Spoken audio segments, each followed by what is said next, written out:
সন্ধেবেলা চায়ের সাথে এরকম ব্রেড পকোড়া খেতে তো দারুণ লাগে। তাই আজ আমি বানাচ্ছি ব্রেড পকোড়া।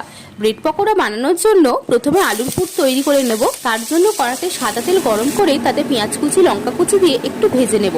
তারপর তাতে দিয়ে দেব হলুদ গুঁড়ো, লঙ্কা গুঁড়ো, ধনে গুঁড়ো, জিরে গুঁড়ো, নুন আর গরম মশলা গুঁড়ো। এবার সমস্ত মশলা একটু কষিয়ে নিয়ে ম্যাশ করে রাখা আলু সেদ্ধ দিয়ে ভালো করে আলু সেদ্ধর সাথে মশলাটা মিশিয়ে নেব। তারপর টমেটো কেচাপ আর ধনেপাতা কুচি দিয়ে আবারও ভালো করে মিশিয়ে নেব। আলুর পুর তো তৈরি হয়ে গেল।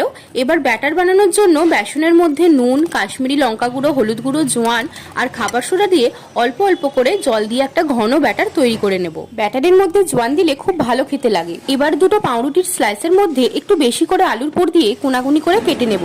এবার বেসনের ব্যাটারে ডুবিয়ে সাদা তেলে গোল্ডেন করে ভেজে নিলেই তৈরি হয়ে যাবে ব্রেড পাকোড়া। সন্ধেবেলা চায়ের সাথে অথবা টমেটো কেচাপ দিয়ে এই গরম গরম ব্রেড পাকোড়া খেতে কিন্তু দারুণ লাগে।